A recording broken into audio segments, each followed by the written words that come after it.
Good morning, this is Rich Nelson with Allendale. We have a special update for you. Today's date is Friday, December 22nd of 2017. Big report day for us on the livestock side of things here. 3 separate reports released at 11 o'clock a.m. Central this morning. Now let's cover cattle first, then move to hogs. As far as cattle, the first headline report is the cattle on feed report. This one updates long-term supply, or I should say medium-term supplies here of what's going into feedlots and also telling us how many cattle leaving feedlots. Now, as far as the big focus, placements during the month of November, new calves and feeders entering feedlots, tremendous, 13.9% over last year, so very big numbers.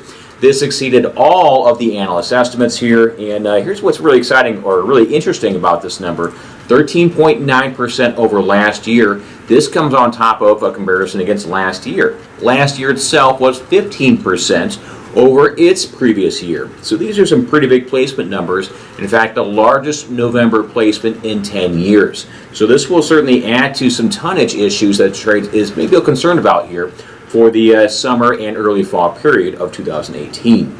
So bearish numbers on placements. Marketing's 3.2% over last year. That was right next to the trade expectation.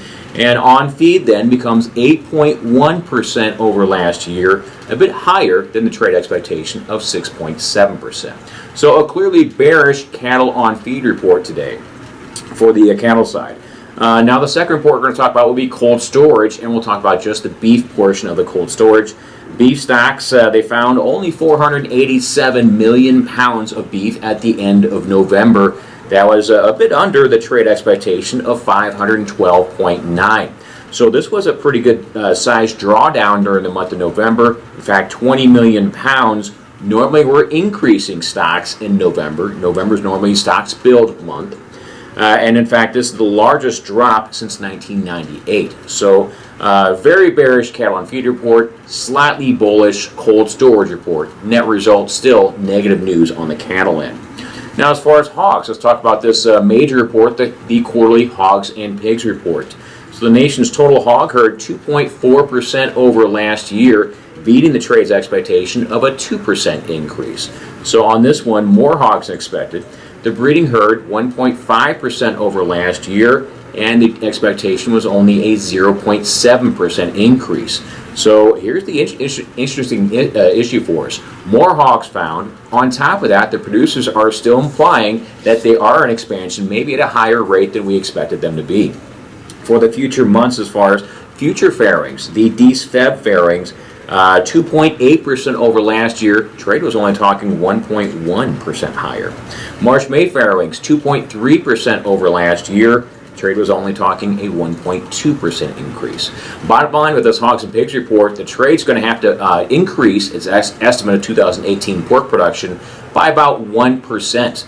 So bottom line, we will see a price reaction on this report. Maybe not today due to various factors, but we certainly will have these numbers being discussed by the industry in a bit more in depth. As a reminder, at current feed prices, $59 per hundredweight break-evens, look at those 2018 contracts. There certainly is clear indications that they have reason to continue expansion. As far as the pork numbers on the cold storage report, USDA told us in this case a little, in fact, quite a bit lower than expected, only 504 million pounds. This was an actual decrease here of 93 million pounds in the month of November. Huge decrease, very large miss.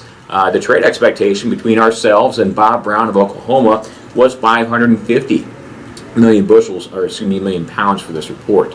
So on the pork summary here, hogs and pigs bearish, no doubt. Cold storage quite a bit bullish, but keep in mind the trade will not be focused too much on the cold storage. They'll instead probably focus on the hogs and pigs in the big picture. So a lot of news going on today. Give Allendale a call with any questions or how to trade or market during these type of supply-based reports. 1-800-262-7538.